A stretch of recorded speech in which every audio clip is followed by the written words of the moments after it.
ఉద్దేశించి మాట్లాడాలని కోరుకుంటున్నాను. జై తెలంగాణ. పెద్దలు, గౌరవనీయులు, మీ అందరికీ ఎంతో ఆదరణీయురాలు, మీ అందరికీ తల్లి లాంటి అమ్మ, మా అక్క శ్రీమతి సబితా ఇంద్రారెడ్డి గారు, గౌరవనీయులు ఉపల్ శాసనసభ్యులు సోదరులు బండారి లక్ష్మారెడ్డి గారు, మా తమ్ముడు కాబోయే రాజేంద్రనగర్ శాసనసభ్యుడు పట్లోళ్ళ కార్తిక్ రెడ్డి గారు, ఆర్మూర్ మాజీ శాసనసభ్యుడు తమ్ముడు జీవన్ రెడ్డి గారు, తమ్ముడు రెహమత్ నగర్ మాజీ కార్పొరేటర్ షఫీ గారు, అట్లాగే రావుల శ్రీధర్ రెడ్డి గారు, ఈరోజు మళ్ళీ మా తమ్ముడు, మరొక తమ్ముడు, డైనమిక్ నాయకుడు, ఇవాళ చేవెళ్ళ నియోజకవర్గంలో పార్టీని గట్టిగా కీలక పాత్ర పోషిస్తూ అక్కడ బ్రహ్మాండంగా నడుపుతున్న తమ్ముడు పట్నం అవినాష్ రెడ్డి గారు, అట్లాగే ఈరోజు పార్టీలో చేరుతున్న పెద్దలు, మాజీ DCMS అధ్యక్షులు, మార్క్ఫెడ్ మాజీ డైరెక్టరు, శంషాబాద్లో పరిచయం అవసరం లేని పెద్ద మనిషి ఎల్లన్న గారు, వారితో పాటు ఇవాళ జూబ్లీ హిల్స్ నియోజకవర్గం నుండి విచ్చేసిన మా సోదరి శ్రీమతి పల్లవి గారు, వారి హస్బెండ్ గౌరవనీయులు సోదరుడు అంజుబాబు గారు, ఇద్దరికీ కొద్దిగా గట్టిగా సపోర్ట్లు కొట్టాలి. అట్లాగే రెహమత్ నగర్ డివిజన్ నుంచి విచ్చేసిన మైనారిటీ సోదరులు మా షఫీ గారి నాయకత్వంలో चांद गारू, महमूद गारू, वारितो पाటు जितने भी हमारे भाई यहाँ पे शामिल है, आप सभी भाइयों का भी मैं इस्तकबाल करता हूँ. सोमाजिगूడ మాజీ కార్పొరేటర్ తమ్ముడు మహేష్ యాదవ్ గారు, వేదిక పైనున్న శంషాబాద్ మాజీ ఎంపీపీ సోదరుడు శ్రీనివాస్ గారు, మండల పార్టీ అధ్యక్షుడు మోహన్ రావు గారు, ఇంకా పెద్దలు మాజీ DCMS అధ్యక్షులు కృష్ణారెడ్డి గారు, ఇంకా రావుల శ్రీధర్ రెడ్డి గారు, పేరు పేరున మురళీధర్ రెడ్డి గారు, మరి అట్లాగే వేదిక పైన ఆసీనులైన పెద్దలందరికీ, వేదిక ముందున్న మా అన్నలు తమ్ముళ్ళు, అట్లాగే మీడియా మిత్రులు, పేరు పేరున అందరికీ నమస్కారం. ఈరోజు ఒక్క శంషాబాదు లేదంటే ఒక్క జూబ్లీ హిల్స్ తమ్ముళ్ళు, అట్లాగే మీడియా మిత్రులు, పేరు పేరున అందరికీ నమస్కారం. ఈరోజు ఒక్క శంషాబాదు లేదంటే ఒక్క జూబ్లీ హిల్స్ నియోజకవర్గం కాదు, రాష్ట్రం మొత్తం కూడా పరిస్థితి ఇట్లే ఉన్నది. ఇప్పుడే అక్క చెప్పినట్టు ఎప్పుడెప్పుడు ఎలక్షన్లు వస్తాయా, ఎప్పుడెప్పుడు రాష్ట్రానికి పట్టిన ఈ కాంగ్రెస్ అనే చీడను వదిలిద్దామా, ఎంత జల్దీ ఎలక్షన్లు వస్తే అంత జల్దీ ఈ కార్యక్రమం చేద్దామన్న ఆలోచనలో రాష్ట్రంలో ప్రతి ఒక్కరు ఉన్నారు. దీనికి ఏదో అర్జెంటుగా మాకేదో పదవులు రావాలనో బీఆర్ఎస్ అధికారంలో రావాలనో ఆరాటం కాదు. వాస్తవంగా జరిగింది ఏంటంటే, ఇంతకుముందు అక్క చెప్తున్నప్పుడు అదే ఆలోచిస్తూ ఉంటే నేను, ఈ మధ్యన జూబ్లీ హిల్స్ ఎలక్షన్లో మనోళ్ళు గల్లీ గల్లీ ఇల్లు తిరుగుతున్నారు, మనిషి మనిషిని కలుస్తున్నారు, ఎక్కడ పోయినా ఒకటే బాధ, ఒకటే మాట చెప్తున్నారు. నిన్న ఒక అమ్మని చూసిన నేను, వెంగళరావు నగర్ బస్తీ అనుకుంటా, అక్కడ వెంగళరావు నగర్ డివిజన్లో తిరుగుతుంటే ఆ అమ్మ బయటకు వచ్చి చెప్తున్నది, ఈయన ఏమంటా వచ్చిండో కానీ నేను కూడా రియల్ ఎస్టేట్ చేస్తా, నేను ప్లాట్లు అమ్ముతూ ఉంటా, కొంత బిజినెస్ చేస్తుంటా, ఈయన ఏమంటా వచ్చిండో కానీ 78 లక్షలకు అమ్మిన ఫ్లాటు ఇవాళ 35 లక్షలకు అమ్ముడు పోతున్నది అనే మాట అమ్మ చెప్తా ఉన్నది. ఈయన వచ్చినాక మొత్తం రియల్ ఎస్టేట్ మొత్తం నాశనం అయినది అని చెప్తా ఉన్నది. ఒక్క హైదరాబాద్ రంగారెడ్డి కాదు ఈ పరిస్థితి. మీకు 2 ఉదాహరణలు చెప్తాను నేను. మొన్న సిరిసిల్ల పోయినా, అదే పెళ్ళి ఉంటే పోయినా, లగ్గానికి పోయినాక అక్కడ కొద్దిసేపు తినేటప్పుడు మాట్లాడుతున్నాం. ఆ సిరిసిల్ల పట్టణం అంటుకొని కొంత డెవలప్మెంట్ అయింది, జిల్లా కేంద్రం అయినాక భూముల ధరలు కూడా పెరిగినిండే. మా ఒక రియల్ ఎస్టేట్ చేసి ఒక సోదరుడు వచ్చిండు, వస్తే అడిగిన ఎట్లున్నది అన్న బిజినెస్ ఎట్లున్నది అంటే, అన్న నేను అమ్మతోడు చెప్తున్నా, అబద్ధం చెప్తలేను, ఎలక్షన్ల ముందు 31,000 గజం అమ్మినామన్నా, మన దిక్కులేక బిడ్డ పెన్లు పెట్టుకుంటే 19,000కి అమ్మినా గజము, వాస్తవం చెప్తున్నా నీకు, అబద్ధం చెప్తలేను. ఇక కొనేటోడు ఎవడో కూడా కొనేటోడు అదే ఎక్కువ అన్నట్టు అయిపోయింది పరిస్థితి, ఇప్పుడు అంత దారుణంగా ఉందని చెప్పిండు. ఆంచెల్లి మళ్ళీ ఎర్రోల శ్రీనివాస్ అని చెప్పి మన SC/ST కమిషన్ మాజీ చైర్మన్, ఆ తమ్ముడు వల్ల నాయన చనిపోతే పరామర్శకు అక్కడ పోయినా, ఆ ఊరు పక్కన సెందులాపూర్ అని ఉంటుంది, గంగపురం పోయినా, గంగపురంకి వెళ్ళి పక్కన సెందులాపూర్ అని ఒక ఊరు ఉంటుంది. ఆ సెందులాపూర్ అనే ఊరు కాడ ఆగితే అక్కడ రైతులు వచ్చినారు కొంతమంది. వాళ్ళని అడిగితే ఏం పరిస్థితి ఎట్లున్నది అంటే, ఇక ఈడ ప్రాజెక్ట్ వచ్చింది, నీళ్ళు వచ్చినాయి, వ్యవసాయం అయితే నడుస్తున్నది, నీళ్ళు ఇదివరకు లేకుండా ఇప్పుడు కేసీఆర్ వచ్చినాక నీళ్ళు వచ్చినాయి, కాళేశ్వరం వచ్చింది, నీళ్ళు వచ్చినాయి. కానీ కేసీఆర్ ఉన్నప్పుడేమో 50 లక్షల ఎకరం పోయింది, ఇప్పుడు మొన్న 4 రోజుల కిందట బేరమైంది 21 లక్షల ఎకరం అమ్మినామన్నా. ఇక మీకు అదే పొలం, వేరేది కూడా కాదు, అదే పొలం 50 లక్షలకు అడిగినరు, అప్పుడు అమ్మలేదు, ఇంకా మస్తుగా వస్తుంది, మళ్ళీ కేసీఆర్ వస్తాడు, ఇంకా పెరుగుతుంది అని చెప్పి అనుకున్నాము. ఇప్పుడు చూస్తే 21 లక్షల ఎకరంకి అమ్ముకునే పరిస్థితి వచ్చింది అని అక్కడ చెప్తా ఉన్నారు. అంటే ఒక రంగారెడ్డో, ఒక శంషాబాదో, ఒక జూబ్లీ హిల్సో కాదు, రాష్ట్రం మొత్తంలో ఎంత ఆస్తి కరిగిపోయింది ప్రజలది ఆలోచన చేయండి. ఒక్కొక్క మనిషి ఎలక్షన్ల ముందు కేసీఆర్ ఉన్నప్పుడు ఒక 2 ఎకరాలు ఉంటే నాకేమన్నా అయితే, నాకు దెబ్బనేమన్నా అయ్యి సడన్గా గుండెపోవటం మన్నం మశానం వచ్చి పోయితే నా కుటుంబానికి ఇంత ఆస్తి ఉంది అని ఒక ధీమా ఉంటుండే. ఇవాళ ఏంది పరిస్థితి? ఎంత తగ్గింది ఆ విలువ, ఎంత తగ్గింది ఆ ధీమా? ఎట్లుంటుంది ఒక మనిషికి? ఇప్పుడు ఒక బిడ్డనో కొడుకో ఉంటాడు ప్రతి కుటుంబంలో. ఉంటే ఏమనుకుంటాం, దెబ్బన నాకేమైనా అయితే ఓ 4 ఎకరాలు ఉన్నది, అందులో ఒక 2 ఎకరాలు అమ్మితే బిడ్డ పెళ్ళి అవుతుంది, కొడుకు ఏమైనా దందనో అదో ఇదో పెట్టుకునేది ఉంటే కొంత వెళ్తుంది, ఆడికాడి కుటుంబం అయితే ఏం కాదు, సేఫ్ అనే ఫీలింగ్ ఉంటుంది. ఇలా ఉన్నది ఆ పరిస్థితి. ఈ ప్రభుత్వం వచ్చినాక ఏ మనిషి సంతోషంగా ఉన్నాడు నాకు అర్థం కాదు. నేను నిన్న మొన్నటిదాకా చెప్పేది, ఈ ప్రభుత్వం వచ్చినాక ఎవ్వరు సంతోషంగా లేరు, ఒక 3 అక్కలు సంతోషంగా ఉన్నారని చెప్తుంటే నేను. ఎవలా అక్కలు? గీతక్క, సీతక్క, సురేఖక్క అని చెప్పిన. ఇప్పుడు సురేఖక్క కూడా సంతోషంగా లేదట, అదో బాధపడింది. ఇప్పుడు నేను అనుకున్నాం మొన్న గీతక్క, సీతక్క, సురేఖక్క అని చెప్తుంటే, ఇప్పుడు సురేఖక్క కూడా సంతోషంగా లేదని వాళ్ళ బిడ్డనే ఏడ్చుకుంటే చెప్పబట్టే. అంటే ఎందుకు చెప్తున్నా అంటే, ఎవరు సంతోషంగా ఉన్నారు ఈ రాష్ట్రంలో? రైతులు సంతోషంగా ఉన్నారా? వాళ్ళకు బోనస్ వస్తుందా? వాళ్ళకి యూరియా బస్తా దొరుకుతుందా? టైంకు రైతు బంధు పడుతుందా? కరెంట్ ఇస్తుందా చక్కగా? ఏం చక్కదనం ఉన్నది రైతులకు? కేసీఆర్ ఉన్నప్పుడు ఎట్లుండే, ఇప్పుడు ఎట్లున్నది తెలుస్తలేదా? ఎక్కడికక్కడ రైతులు ఊళ్ళల్లో పోయి మొక్క ముంగటిలా గొట్టం పెడితే చాలు తిట్టకుండా తిడుతున్నారు. మహిళలకు చెప్పిండు, నరికిండు. 1,000,000 మందిని కోటీశ్వర్లు చేస్తారంటే సిపాయి. మీరు చూడరు ఇంకా డైలాగులు రోజు చెప్తుండే ఆడిడా. వెనకటికి పిట్టల దగ్గర ఉంటుండే ఒకడు తుపాకీ పట్టుకొని 1,000,000 మందిని కోటీశ్వర్లు చేస్తారంట. నేను ఒక్క మాట, నాకు పెద్ద లెక్కలు రావు నాకు, నేను మిమ్మల్ని అడుగుతున్నాను. ఇక్కడ లెక్కలు వచ్చిన వాళ్ళు బాగుండొచ్చు, ఎందుకంటే మీరు మంచిగా రియల్ ఎస్టేట్ చేస్తారు బాగా, శంషాబాదులు లెక్కలు బాగా వస్తాయి మీకు. 1,000,000 మందిని కోటీశ్వర్లు చేయాలంటే ఎన్ని కోట్లు కావాలి? 1,000,000 కోట్ల? నీ బడ్జెట్ ఎంత, నీ లెక్క ఎంత, నీ కథ ఎంత? నువ్వు 1,000,000 మందిని కోటీశ్వర్లు చేసి ఏం కూడా అది ఏమన్నా చెప్తే కూడా కొద్దిగా అతికేటట్టు ఉండాలి లేదా? 1,000,000 మందిని కోటీశ్వర్లు చేసుడు కాదు, మా మహిళల పుస్తల తాడు ఎత్తుకపోతే ఈయననే మంచోడు. తులం బంగారం పెడతా అన్నాడు. తులం కాదు, ఇప్పుడు బంగారం ఎంత పిరమైంది ఇప్పుడు? ఇంత బాగా తెలిసిందేం రాబాయ్ మీకు? బంగారం దగ్గర లేడీస్కి తెలుస్తుంది అనుకున్నా, మీకెందుకు తెలుస్తుంది ఇంతగా? అచ్చా అచ్చా అచ్చా అచ్చా, నిన్న కొన్నారు. నా అదృష్టవశాత్తు నా భార్య అడగలేదు, నేను కొనలేదు. మీరు అనవసరంగా యాద్ చేసి ఇప్పుడు చూసిందంటే నేను వస్తా. అయితే కాక బంగారము గంత పిరమైంది. ఇప్పుడు ఎన్ని పెళ్ళిళ్ళైనా మరి రేవంత్ రెడ్డి వచ్చినాక ఒక 5-6 లక్షల పెళ్ళిళ్ళని అయినాయా లేవా? మరి ఎన్ని తులాల బంగారం బాకీ ఉన్నాడు? ఎవరికైనా నచ్చిందా బంగారం? ఎన్ని నరికిండు? అసలు ఏం మాట్లాడినారు కేసీఆర్ గారు? మీరు కళ్యాణ లక్ష్మి అని పెట్టిర్రు, కానీ నువ్వు ఇచ్చే కళ్యాణ లక్ష్మి ఎప్పుడు వస్తుంది? పిల్లలు పుట్టినాక వస్తుంది. నేను రాగానే నువ్వు లగ్నపత్రిక పెట్టుకుంటే ₹1,00,000 ఇస్తా, మీదికెళ్ళి తులం బంగారం ఇస్తా. ఏడవే మరి తులం బంగారము ₹1,00,000? ఎక్కడ లేదు. అట్లాగే ఎన్ని మాటలు, ఎన్నెన్ని డైలాగులు. ఒకట, ప్రతి మహిళకు నెలకు ₹2,500 ఇస్తా అన్నాడు. వచ్చినాయి వాళ్ళకన్నా? 1,67,00,000 మంది ఆడబిడ్డలు ఎదురు చూస్తున్నారు. రాష్ట్రంలో 18 ఏళ్ళు నిండిన వాళ్ళు 1,67,00,000 మంది ఉన్నారు.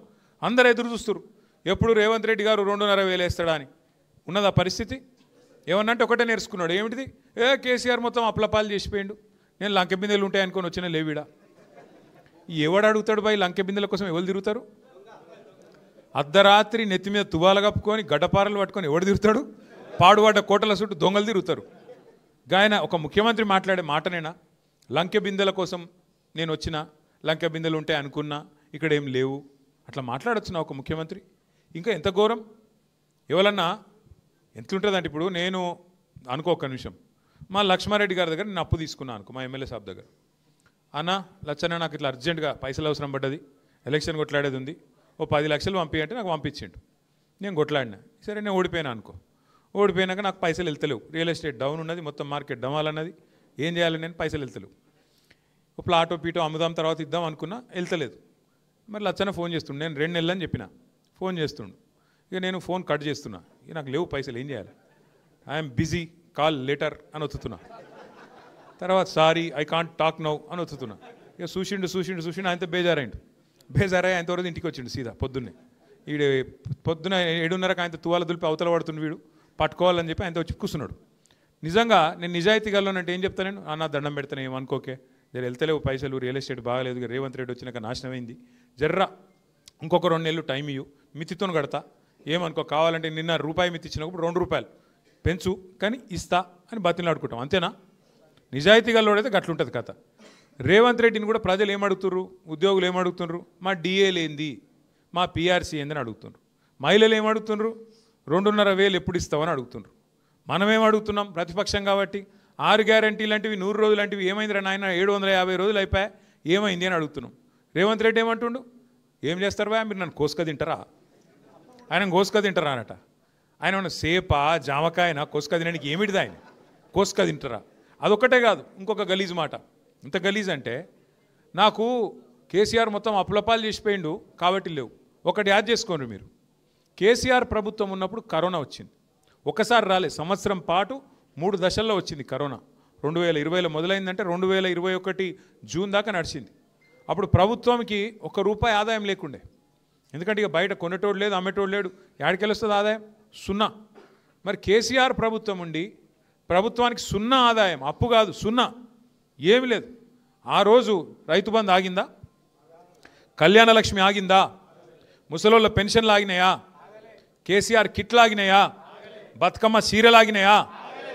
మరి రూపాయి ఆదాయం లేకుండా కేసీఆర్ ఏమో అన్నిస్తాడు, నీకేమో వడ్డిచ్చిన పల్లెం లెక్క, వడ్డిచ్చిన ఇస్తారు లెక్క మంచిగా పెట్టి, కట్టిన ఇల్లు పెట్టిన పోయి అన్నట్టు మంచిగా అపైపోతే నీకేమో ఏ చేతగాక కేసీఆర్ అప్లపాలు చేసిపోయిందని మాట్లాడతావు. అక్కడ కావాల్సింది ముఖ్యమంత్రికి, నడిపెట్టోనికి కండ కాదు, గుండె ఉండాలి. ఒక గుండె ఉన్న నాయకుడు కేసీఆర్, కలేజా ఉన్న నాయకుడు కేసీఆర్. కాబట్టి కరోనా ఉన్నప్పుడు కూడా ఇచ్చిండు, రైతు బంధు పడ్డది, కళ్యాణ లక్ష్మి పడ్డది, షాదీ ముబారక్ పడ్డది, కేసీఆర్ కిట్టు పడ్డది, రంజాన్కు తోఫా వచ్చింది, క్రిస్మస్ గిఫ్ట్ వచ్చింది, అన్నీ వచ్చినాయి. ఇవాళ ఏం వస్తలేవు, కేసీఆర్ కిట్టు బంధు, బతుకమ్మ చీర బంధు, రంజాన్ తోఫా బంధు, క్రిస్మస్ గిఫ్ట్ బంధు, రైతు బంధు కట్టు, అన్ని కట్టు. మరి ఏడవైనాయి పైసలు, ఏడబోతున్నాయి? ఇన్ని లక్షల కోట్లు అప్పు చేస్తున్నావు, నెలకు 10,000 కోట్లు అప్పు చేస్తుండు రేవంత్ రెడ్డి. ఇప్పుడు 23 నెలలే 2,30,000 కోట్లు అప్పు చేసిండు. ఎడబోతున్నాయి మరి పైసలన్నీ? కుర్చీ కాపాడుకునేందుకు ఢిల్లీకి మూటలు పంపుట్లో బిజీగా ఉన్నాడు, ఇది వాస్తవం. మళ్ళీ మనం గట్టిగా అడిగినాం అనుకో, ఏయ్ నీ గుడ్లు వీకి గోటీలు ఆడతా, పేగులు తీసి మెడలు వేసుకుంటా, ఏమన్నా బోటి కొట్టేటోడు మాట్లాడే మాటలు, పేగులు మెడలు వేసుకుంటేంది ముఖ్యమంత్రి, నాకు అర్థం కాదు. అంటే ఇంత గలీజు, ఇంకా గలీజు. బాధ ఎక్కడ అనిపిస్తుంది అంటే, ఒక దిక్కేమో ఇవాళ ప్రజల ఆస్తి కరిగిపోతున్నది రాష్ట్ర వ్యాప్తంగా. సిరిసిల్ల కానీ, సిద్దిపేట కానీ, రంగారెడ్డి కానీ, ఆలంపూర్ కానీ, ఆదిలాబాద్ కానీ, గద్వాల కానీ, యాడ కానీ మొత్తం భూముల ధరలు పడిపోయినాయి. భూముల ధరలు పడిపోయినాయి అంటే వేరే ఉద్దేశం కాదు, రియల్ ఎస్టేట్ అని కాదు. ఒక మనిషికి ఒక ధీమా, భూమి అంటే నా భూమి ఉన్నది, నాకు 1000 గదాలు ఉంది భయ్ హైదరాబాద్లో, ఏమైనా సరే చూసుకుంటా అనే ఒక ధీమా ఉంటుంది. ఇలా దాని విలువ అట్లా హారతి కర్పూరం లెక్క కరిగిపోతుంటే ఆ ధీమా ఉంటుంది ఆ మనిషికి. బ్యాంకులో తాకట్టు పెడితే పైసలు వస్తాయి, మరోడైనా అక్కడ గిరివి పెడితే ఆడు పైసలు ఇస్తాడు. ఇవాళ ఉన్నదా? ఎందుకంటున్నా ఈ మాట అంటే, ఇవాళ రేవంత్ రెడ్డి ప్రభుత్వం వచ్చినాక ఏం గలీజ్ దంద పెట్టిండు? హైడ్రా ఏమి హైడ్రా ఏమిటిది అంటే ఒకటే ఒక దందా, అది పెద్దవాళ్ళని డబ్బులు భయపెట్టి డబ్బులు వసూలు చేసే దందా. మీరు చూడుర్రి, గరీబ్ గాళ్ళ ఇండ్ల మీద పడతారు, ఇల్లుగులో కొడతారు. ఒక్క పెద్ద ఉందని కొట్టిర్రా? ఇప్పుడు ఈ మూసీలకి ఏంటో కాదు, మీ నియోజకవర్గంలోనే మూసీలా అడ్డంగా కడుతురు, మూసికి అడ్డంగా. వాడిని ఎవడన్నా కొడతాడా? ఆయన దగ్గర పోదు హైడ్రా. వెనకడికో సినిమా ఉండగా పవన్ కళ్యాణ్, అత్తారింటికి దారేదని. హైడ్రాకు ఇవన్నిటికి దారిలు దొరకలేవు. ఏది ఈ బడా సేట్లు కడుతున్న వాటికి దారి దొరకది. గరీబులది ఆడుంటే అడవి మాత్రం అర్ధరాత్రి పోయి కొట్టాలి. వాళ్ళ దగ్గర కాగితాలు ఉన్నా వాళ్ళు, అయ్యో మా దగ్గర కాగితాలున్నాయి చూడంటే చూడరు, హైకోర్టు ఆర్డర్ ఉందంట చూడరు, కొట్టిపారేయాలి. వాళ్ళు వీళ్ళేంది, ముఖ్యమంత్రి సొంత అన్న తిరుపతి రెడ్డి, ఆయన ఇల్లే చెర్లుంది, ఆయనది మాత్రం ముట్టరు. చూడరు మీరు, జాగ్రత్తగా ఇనుర్రి. పట్నం మహేందర్ రెడ్డి ఉన్నాడుగా, ఆయనది మంచిగా మా చెర్లనే ఉంది కదా గెస్ట్ హౌస్, మరి దాని ఎందుకు ముట్టవు? మీ దానిలో ఉంది కదా కొత్తవాళ్ళు కూడా, మంచి చెర్ల మధ్యలో కట్టిండు, దాన్ని ఎవరు ముట్టరు. పక్కకు వివేక్ వెంకటస్వామి మంత్రి, ఆయనది చెర్లనే ఉంది బఫర్లా, ఆయనది ముట్టరు. పొంగులేటి శ్రీనివాసరెడ్డిది ఎక్కడ చెర్ల కాకపోతే ఉన్నదా? మరి అది ఎవరు ముట్టరు? పక్క కేవీపీ రామచంద్రరావు ఉన్నాడు, ఆయనది ముట్టరు. అంటే పెద్దోళ్ళకేమో హైడ్రా రావద్దు, పెద్దోళ్ళ అడ్రస్ తెలియదు హైడ్రాకు. చిన్నోళ్ళు గరీబ్ గాడు చిన్న 60 గదాలు 40 గదాలు 30 గదాలు ఉంటే వాని మాత్రం పోయి కొట్టాలి, అడిగేటోడు లేడు, చెప్పేటోడు లేడు, ఇష్టం. పెద్దోళ్ళ దగ్గర పైసలు దొబ్బాలి, బెదిరియాలి, చిన్నోళ్ళకి మాత్రం ఈ రకంగా కూలగొట్టి ఎందో చేస్తున్నట్టు పోజులు కొట్టాలి. ఇదేనా హైడ్రా? ఎందుకు కుప్పగులింది ఇవాళ రియల్ ఎస్టేటు? ఈ దిక్కుమాలిన ఆలోచనలు, ఈ దిక్కుమాలిన విధానాలతో బెదిరించుడు, చెవి పెట్టి పిండుడు, స్క్వేర్ ఫీట్కి ఇంత అని రేటు పెట్టుడు, ఎన్ని గలీజ్ పనులండి ఈ రాష్ట్రంలో ఈ 2 ఏళ్లలో? అన్నిటికన్నా చేసిన గలీజ్ పని ఏంటంటే రేవంత్ రెడ్డి అసలు ఫస్ట్ అధికారంలోకి రాగానే మొట్టమొదటి దెబ్బ కొట్టింది మీ రాజేంద్రనగర్ నియోజకవర్గాన్ని. మొదటి దెబ్బ రాగానే ఒకటే సెకండ్, మొదటి రోజు రెండో రోజు ఎయిర్పోర్ట్ మెట్రో రద్దు. ఏమిటికి పెట్టినాం ఎయిర్పోర్ట్ మెట్రో? పిచ్చిలేసా? హైదరాబాద్ అసంటి సిటీకి ఓఆర్ఆర్ ఉన్నా కూడా ఇవాళ ఇంకా డెవలప్ అయ్యే ఛాన్సు ఇటు పశ్చిమ భాగానికి అటు కొద్దిగా దక్షిణ భాగానికి ఉన్నది. అటు మహేశ్వరంకి వెళ్ళి మొదలు పెడితే కేసీఆర్ గారు పెట్టిన ఫార్మాసిటీ నుంచి మొదలు పెడితే యువతల దాకా శంషాబాద్ దాకా బ్రహ్మాండంగా ఇక్కడ ఎట్లయితే గచ్చిబౌలి ఇడిదికి ఎట్లయితే అయిందో నానక్రామ్ కూడా ఖాజా కూడా అట్లనే అవతలదికి కూడా చేయాలన్నది కేసీఆర్ గారి ఆలోచన. దానికి అనుగుణంగా ఒక ఎయిర్పోర్ట్ మెట్రో మాత్రమే పెట్టలే కేసీఆర్ గారు.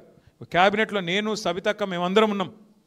2023లో క్యాబినెట్లో 400 కిలోమీటర్ల మెట్రోని మనం మంజూరు చేసినాం.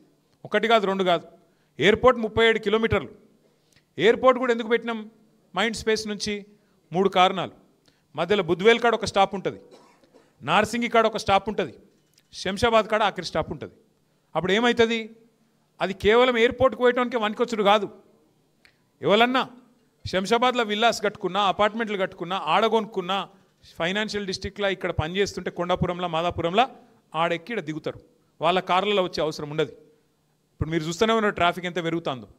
ట్రాఫిక్ ఇంత అడ్డగోలుగా పెరుగుతుంది, ఇంకా భవిష్యత్తులో కూడా ఇంకా పెరుగుతుంది. కాబట్టి ఆ బాధ రావద్దు అన్న ఉద్దేశంతో ఇక్కడ బుద్వేల్లా, నార్సింగిలా, శంషాబాద్లా అన్ని చోట్ల స్టాపులు పెట్టి ఆంచెల్లిడికి వచ్చిపోయేందుకు సౌలత్ అనేది ఒకటి సృష్టిస్తే మొత్తం అయిపోయింది. టెండర్ అయిపోయింది. 6,000 కోట్లు పైసలు తయారు చేసి పెట్టినాం. జిఎంఆర్ ఆయన కొంత కట్టిండు, టీఎస్ఐఎస్ నుంచి కొంత కట్టించినాం, మొత్తం హెచ్ఎండిఏ నుంచి కొంత కట్టించినాం. అన్ని పైసలు తయారు చేసి మొత్తం పల్లెమంతా తయారు చేసి వడ్డించి పెడితే టెండర్ కూడా అయిపోయి పని చాలు చేసేందుకు రెడీగా ఉంటే ఈయన రాగానే రద్దు చేసి పారేసిండు. ఎందుకు రద్దు చేసినావా అంటే ఆయనకు ఒక అనుమానం అట, నాకేమో భూములు ఉన్నాయట మధ్యలో. ఇక నాకు భూములు ఉన్నాయట, నా మీద కోపంతో దాన్ని రద్దు చేసిండు. ఎగిసొంటోడు ముఖ్యమంత్రి. ఏం చెప్పాలి? ఇలా రాజేంద్రనగర్ నియోజకవర్గం మరి ఆ భూములు ఏమైనా ఉంటే మరి ఆయనకే రాసిస్తా సపరేట్గా చూపెట్టి మరి సవితక్క అంటుంది. నేను రేవంత్ రెడ్డి గారికి బంపర్ ఆఫర్ ఇస్తున్నా, నా భూములు ఎక్కడున్నాయో చూపెడతా, నీకు దండం పెడతా. నాకు కూడా ఎరకలేదు మరి. ఈ కంపెనీ నాదే అంటాడు, ఆ కంపెనీ నాదే అంటాడు, ఈ బిల్డింగ్ నాదే అంటాడు, ఆ బిల్డింగ్ నాదే అంటాడు. 2 ఏళ్ళకెళ్ళి జల్లెడబడుతుండు. యాడా ఏమేమి ఉన్నాయి తీయాలి, తవ్వుండ్రి తీయండ్రి, వీని జైల్లో నూకుర్రి. యాదికుందా పోయిన దీపావళి? రేపు దీపావళి కదా. పోయిన దీపావళికి ఒక ఆయన ఉన్నాడు మంత్రి, బాంబులేట్ అన్నాడు. బాంబులు వెళ్తావా అన్నాడు. మరి ఆ దీపావళి వీకింది, ఈ దీపావళి వచ్చింది. ఈ దీపావళికి వాళ్ళ ఇళ్ళనే బాంబులు వెళ్ళినాయి. చూసిరు కదా మీరు. నిన్న వాళ్ళ పంచాయతీలు పంచుకునుడు, గుద్దుకునుడు, టెండర్ ఆయన కావన్నట, ఈమె కావన్నట, ఆయన గుంజుకుండట, ఈయన గుంజుకుండట, తుపాకులు పెట్టుడట. మనం ఉన్నప్పుడేమో పారిశ్రామికవేత్తలకు గొడుగులు బట్టి ఛత్రీలు బట్టి వాళ్ళని తీసుకుపోయినాం. ఇలా వీళ్ళేమో తుపాకులు పెడతాను. తేడా ఏంటంటే ఒక గది అంటే ఒక ప్రభుత్వము చేయాల్సిన పని చేయకుండా ఈ గలీజ్ దందలల్లో మంచిరేవుల పంచాయతీ నడుస్తుంది. అది కూడా మీకు ఎరికే చూస్తాను మీరు. మంచిరేవులలో వేణుగోపాల స్వామి గుడి ఉందట, ఆ గుడి కాడేదో భూమి ఉందట, ఆ భూములలో లేదో లొల్లి. కొండలరెడ్డి వర్సెస్ కొండ సురేఖ. ఇక 2 కొండలు కొట్టుకొని మధ్యలో బాధితులు మీరు. ఎందుకు చెప్తున్నా ఇదంతా అంటే అసలు పని చేస్తలేరు. మహిళలకు 2,500 ఎప్పుడు ఇవ్వాలి తెలియదు, రైతులకు రైతు బంధు వేయాలన్నా వద్దా తెలియదు, బోనస్ ఇవ్వాలన్నా తెలియదు, ఓ పరిశ్రమ తేవాలన్నా పరిశ్రమ తెచ్చుడు ఎక్కడిది, ఉన్న పరిశ్రమలే వీక్తుంటాయి. కాబట్టి అదొక లొల్లి. అంటే ఇంత అధ్వాన్నపు పరిస్థితుల్లో రాష్ట్రం ఉంది కాబట్టే ఇవాళ రాష్ట్రాన్ని నడిపే తెలివితేటలు వీళ్ళకి లేవు కాబట్టే మొత్తం అంతా కూడా అతలాకుతలం అయిపోయి ఉన్నది. ఆటో డ్రైవర్లు కోపంగా ఉన్నారు. ఒక ఆటో డ్రైవర్లే కాదు, బస్సు డ్రైవర్లు కోపంగానే ఉన్నారు. ఆఖరికి పారిశ్రామికవేత్తలు కోపంగా ఉన్నారు, వ్యాపారం చేసుకునే బిజినెస్ వాళ్ళు కోపంగానే ఉన్నారు, మహిళలు కోపంగా ఉన్నారు. ఈ రాష్ట్రంలో కోపంగా లేని వాళ్ళు ఎవరో ఒకరిని చూపెట్టు నాకు. ఫలానా వర్గానికి మంచిగా చేసినా నేను, వాళ్ళు నాకు ఓటేయాలి ఫలానా కారణం అని చెప్పేది ఏదైనా ఉందా? మైనారిటీ సోదరులకు మాటలు చెప్పారు. ఏం చెప్పినారు? 4,000 కోట్ల బడ్జెట్ పెడతా, మైనారిటీ सब प्लान పెడతా. क्या करे फिर आप? लगाए सब प्लान. माइनॉरिटी को आज तक एक एमएलए नहीं दिए, एक एमएलसी नहीं दिए, एक मिनिस्टर भी नहीं दिए. और 4,000 करोड़ बजट बोले. कहाँ है 4,000 करोड़ बजट? रमज़ान का जो तोहफा मिलता था केसीआर साहब के टाइम पे वो भी ख़त्म, उसको भी ख़त्म कर दिया आप. अगर हैदराबादी लैंग्वेज में बोलना है, हैदराबादी लैंग्वेज में अगर बोलना है, पूरा तेलंगाना को और हैदराबाद को बैगन में मिला दिए, बैगन में मिला दिए. अरे क्या करें आप? डेवलपमेंट చేస్తా. ఏం డెవలప్మెంట్ చేసినావు 2 నెలల? ఏడ చేసినావు చూపెట్టుపా. మనం కట్టిన ఒక్కటి మాత్రం చేస్తుండు పోయి మంచిగా కరెక్ట్ చేస్తుండు, జేబుల కత్తెర పెట్టుకొని తిరుగుతుండు. యాడ మనం కట్టిన ఫ్లైఓవర్ కనబడితే నేను కట్ చేస్తాను. కొత్తది కట్టరా అదొకటి నీ ముఖం ఉంటే. 42 కట్టినాం మేము, 9 ఏళ్ళలో 42 కట్టినాం. కరోనా టైంలో భారతదేశం అంతా కార్మికులు పారిపోయినారు, యాదుకుందా? అందరు పాపం తోవ పట్టుకొని నడుచుకుంటూ పోయినారు 100 కిలోమీటర్లు. ఒక్క హైదరాబాద్లోనే 42 కొత్త రోడ్లు కార్మికులను పట్టుకొని రిక్వెస్ట్ చేసి కరోనా టైంలో 42 కొత్త రోడ్లు వేసినాం. మీరు మళ్ళీ ఇళ్ళకి వెళ్ళి బయటకు వచ్చే వరకు కొత్త రోడ్లు చూపెట్టింది తెలంగాణ ప్రభుత్వం. ఒక కమిట్మెంట్ ఉంటే గట్ల పని చేస్తారు. నువ్వేం చేస్తున్నావు? ఉన్న రోడ్లకు పొక్కలు కూడా ఉడుస్తలేడు, చెత్త తీసేవాడు లేడు, ఆటోవాడు టైంకు రాడు, కరెంటు చక్కగా రాదు. ఇప్పుడు కొత్తగా మంచి ఇళ్ళకు బిల్లులు వస్తున్నాయి. హైదరాబాద్లో రాజేంద్రనగర్లో కేసీఆర్ గారు ఫ్రీ వాటర్ ఇస్తే జూబ్లీ హిల్స్లో నువ్వు వచ్చినాక ఇప్పుడు వాటర్కు బిల్లులు కట్టమని చెప్పి బిల్లులు పంపుతున్నావు ఇంటికి. కరెంటు చక్కగా వస్తలేదు, అధ్వానపు పరిస్థితున్నది. అందుకే నేను మిమ్మల్ని కోరేది, 2 ఏళ్లలో ఏం చేయనోడు ఇంకేదో 2 ఏళ్ళు నాకు అవకాశం ఇస్తే ఇంకేందో చేస్తా. మీ ఎమ్మెల్యే సాబ్ కూడా పోయిండు రాజేంద్రనగర్, ఆయన డెవలప్మెంట్, ఎవరో డెవలప్మెంట్ కోసం పోయినావు? వస్తాయి, అన్ని బయటకు వస్తాయి, భయపడకురి. సుల్తాన్పూర్ బయటకు వస్తుంది, ఘాసిమియా గూడ బయటకు వస్తుంది, అన్ని బయటకు వస్తాయి. ఎవరికి ఏం తెలియకుంటే ఏం లేము, అందరికి అన్నీ తెలుసు. ప్రభుత్వం మళ్ళీ 2 ఏళ్లలో వస్తుంది. ఎవరోళ్ళని ఏం చేయాలనో, ఎవరోళ్ళ సంగతి ఎట్లెట్లా తీయాలనో, ఎవరోళ్ళ బెండ్ ఎట్లెట్లా తీయాలనో తీసే బాధ్యత మాది. ఇదివరకు లెక్క ఉండదు. ఎవల డెవలప్మెంట్ కోసం పోయినావు, ఏమిటికి పోయినావు, ఏం ఆశించిపోయినావు, ఏం కథలు పడుతున్నావు, ఫైమ్ గాడు ఏం చేస్తుండో, ఎవడేం చేస్తుండో అన్నిరికే అందరి జాతకాలు తెలుసు. ఎవడెవడేం చేస్తుండో మాకు కూడా ఎరికే. టైం వస్తుంది, అన్నిటికీ టైం వస్తుంది. ఇగో నేనేమంటున్నా అంటే, ఒక్కరోజుకే గింత ఎగిరిత పడితే ఎట్లా? ఒక్కరోజుకే ఒక్కసారి గవర్నమెంట్ రాగానే అడిమారి గుడి దెబ్బల గింత ఆగమవుతారు.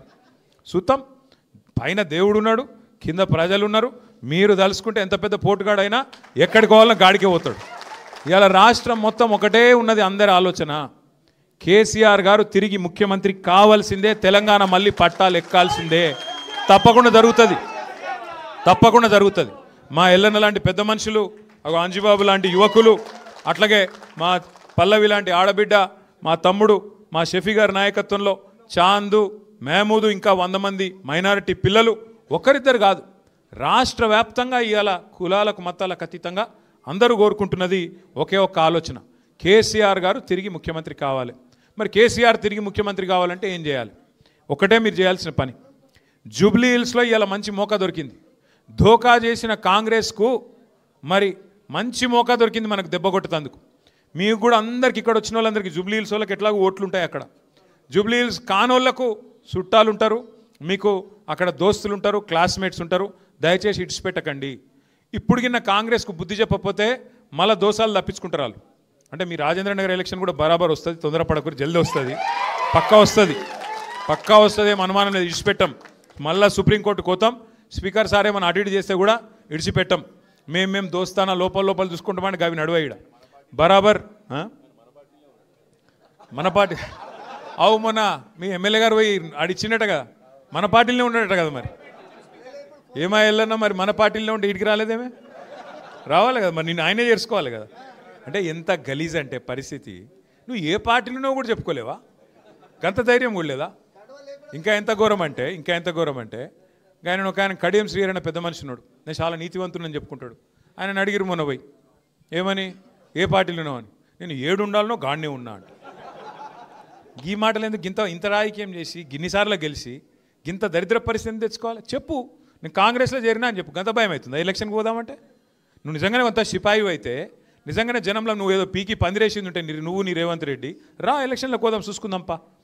ప్రజలు చెప్తారు కదా, రాజేంద్రనగర్లో ఎవరేం చేసిర్రు, ఎవరెంత గొప్పోళ్ళు, ప్రజల ఎవరికి అభిమానం ఉంది, ఎవరికి అభిమానం లేదు, ప్రజలు చెప్తారు. గదానికి భయపడి పదవి కోసం గింతగానమ్మా. ఆ గబ్బిలం కదా సూరు పట్టుకొని ఎలాడుతుంది చూడు, అట్లా పదవి పట్టుకొని సిగ్గు లేకుండా నేను బీఆర్ఎస్లోనే ఉన్నాను స్పీకర్కి చెప్తావు, బయట పోయి కాంగ్రెస్ కండువాలు కప్పుతావు. గిదేనా నీతి, గిదేనా రాజకీయం? చూస్తలేరా రాజేంద్రనగర్లో అందరూ? అందుకే నేను అంటున్నా, ఎవరు డెవలప్మెంట్ కోసం పోయినో తెలుసు, కానీ మొదలు దెబ్బ ఇప్పుడు కొట్టే అవకాశం మీకు జూబ్లీ హిల్స్ వచ్చింది. రెండో దెబ్బ రాజేంద్రనగర్లో కొడతామా, ఖైరతాబాద్లో కొడతామా, కొడదాం. మొదలు దెబ్బ జూబ్లీ హిల్స్లో కొట్టాలి. తిరిగి మన జైత్రయాత్ర జూబ్లీ హిల్స్కేంచే మొదలు కావాలి. దయచేసి కార్తిక్ ఆల్రెడీ షేక్పేట్ల ఇన్ఛార్జ్ తీసుకున్నాడు, కష్టపడుతున్నాడు, తిరుగుతున్నాడు. సబితక్క కూడా ఇప్పుడు అంజిబాబును, పల్లవిని, మా లక్ష్మారెడ్డి గారు, సబితక్క కలిసి వారు కూడా జాయిన్ చేసినారు. మా తమ్ముడు షఫీ కూడా ఇలా రేమత్ నగర్కి వెళ్ళి వాళ్ళని ఒక 100 మందిని తెచ్చిండు. ఇట్లా ఒక్కొక్క బిందువు కలిస్తేనే సింధువు అవుతుంది, అంటే ఒక్కొక్క నీటి బుట్టు కలిస్తేనే సముద్రం అవుతుంది. అట్లాగే మీరు కూడా దయచేసి మాకేం పట్టి మా శంషాబాద్ కదా అట్లా కాదు, మీకు కూడా చుట్టాలు ఉంటారు, మీకు కూడా దోస్తులు ఉంటారు, మీకు కూడా బలగం ఉంటుంది, మీకు కూడా మస్తు మంది ఇక్కడ తెలిసిన వాళ్ళు ఉంటారు. చెప్పాలి వీళ్ళు ఉంటే, ఈ కాంగ్రెస్ ప్రభుత్వం ఉంటే ఏ పని కాదు, వీళ్ళతో ఊదు కాలది పీరి లేవది. వీళ్ళు ఇంకా ఇట్లే నడుచుకుంటూ పోతే ఇంకా అధ్వానం అవుతుంది రాష్ట్రము, రియల్ ఎస్టేట్ ఇంకా కుప్పగూలుతుంది. నేను ఎలక్షన్ల ముందే చెప్పిన, నేను కాంగ్రెస్ వస్తే రియల్ ఎస్టేట్ డామ్ అంటుందని ముందే చెప్పిన, రియల్ ఎస్టేట్ మీటింగ్లలో చెప్పిన. పోయి ఇలా మీరు చూస్తున్నారు మేము చెప్పింది వాస్తవమా కాదా అనేది, ఏ రకంగా పరిస్థితున్నదో ఇలా మాకంటే బాగా మీకే తెలుస్తున్నది. జూబ్లీ హిల్స్లో కాంగ్రెస్ ఓడిపోతేనే మహిళలకు 2,500 వస్తాయి. జూబ్లీ హిల్స్లో కాంగ్రెస్ ఓడిపోతేనే ముసలోళ్ళకు 4,000 పెన్షన్ వస్తుంది. జూబ్లీ హిల్స్లో కాంగ్రెస్ ఓడిపోతేనే అరే టీఆర్ఎస్ గవర్నమెంట్ మళ్ళీ వస్తుందిరా భయ్ అని చెప్పి రియల్ ఎస్టేట్ కూడా లేస్తుంది. లేకపోతే మాత్రం మళ్ళీ నేను చెప్తున్నా మీకు, వీళ్ళు ఇట్లనే గోళ్ళు సాగితే మరి సీదా వాళ్ళు ఏమనుకుంటారు, కాంగ్రెస్ వాళ్ళు కూడా మేము బుల్డోజర్ పంపడే కరెక్ట్ ఉన్నదిరా భయ్, మేము ఈ బుల్డోజర్తోనే కొట్టుకుంటూ పోతున్నాం, పేదవాళ్ళ గుడిసెలు కొడుతున్నాం, పేదవాళ్ళ ఇండ్లు కొడుతున్నాం, ఇదే కరెక్ట్ అని మరి అదే పేదవాళ్ళు చెప్తున్నారు. మేము చేసేదే కరెక్టు, వీళ్ళకి ఏం స్కీములు ఇవ్వకపోయినా, ఇండ్లు కూలగొట్టినా, ఇందిరమ్మ రాజ్యం అంటే ఇండ్లు కట్టుడు కాదు ఇండ్లు కూలగొట్టుడే అని చెప్పి మేము ప్రజలకు చూపెట్టినా మాకే గుద్దుతున్నారు. అంటే మేము చేసేదే కరెక్ట్ అని చెప్పి రేవంత్ రెడ్డి గారు ఇంకా ఇదే వైఖరి కొనసాగిస్తాడు. వీళ్ళకు బుద్ధి రావాలంటే బీసీలకు మోసం చేసిరు. నేను నాకు గమ్మత్ అనిపించింది నిన్న చూస్తే, నిన్న బీసీ బంద్ అని చెప్పారు, మేము కూడా మద్దతు చెప్పినాం. కాంగ్రెస్ వాడు బీజేపీ వాడు ఇద్దరు పోయి రోడ్డు మీద ధర్నా ఎత్తురు. మరి ఎట్లుందంటే సామెత ఇది, నాకు గమ్మత్ అనిపించింది. అందరూ శ్రీ వైష్ణవులు అయినట్టు, కానీ రొయ్యల బుట్ట మాత్రం మాయమైందట. అరే అందరూ మద్దతు చెప్పబట్టి మరి ఎందుకు బిల్లు పాస్ కాదు? ఇలా 8 మంది ఎంపీలు బీజేపీకి ఉన్నారు, 8 మంది ఎంపీలు కాంగ్రెస్కు ఉన్నారు. మీరు 16 మంది రాజీనామా చేస్తే బీసీ బిల్లు పాస్ కాదా? పార్లమెంట్లో ఈ 8+8 రాజీనామా చేసి కూర్చుంటే పార్లమెంట్ కదలదా? మోడీ ప్రభుత్వం షేక్ కాదా? వాళ్ళకు ముందే మెజారిటీ లేదు మోడీ ప్రభుత్వానికి. ఒక 8 మంది బీజేపీ వాళ్ళు ఇక్కడ రాజీనామా పెట్టిరనుకో, మోడీ గారు షేక్ గాడు. 8 మంది కాంగ్రెస్ వాళ్ళు రాజీనామా చేస్తే రాహుల్ గాంధీ అరే ఎందుకు చెప్తురా అని పిలిచి మాట్లాడి బిల్లు పెడతాం రండి అన్నాడా? మరి మోసం చేస్తున్నందుకు నాకు అర్థం కాదు. ఇక్కడ రోడ్ల మీద ఏమో డ్రామాలు చేయాల్సిందేమో పార్లమెంట్లో, కానీ కాంగ్రెస్ బీజేపీ మద్దతు ఇస్తాయట. ఇక్కడ ఇది రోడ్ల మీద ఆడ మాత్రం మాట్లాడరు, ఏడ మాట్లాడినో గడ మాట్లాడరు. ఇక్కడ మాత్రం డ్రామాలు చేసి ఇక్కడ మళ్ళొక్కసారి బీసీలను మోసం చేసే ప్రయత్నం చేస్తారు. దయచేసి నేను మిమ్మల్ని కోరేది, మళ్ళీ కేసీఆర్ గారు రావాలంటే జూబ్లీ హిల్స్కి వెళ్ళి మన జయత్రయాత్ర మొదలు కావాలి. మీరందరూ కూడా దయచేసి దిగాలి రంగంలకు, ఎక్కడోళ్ళు అక్కడ తగులుకోవాలి.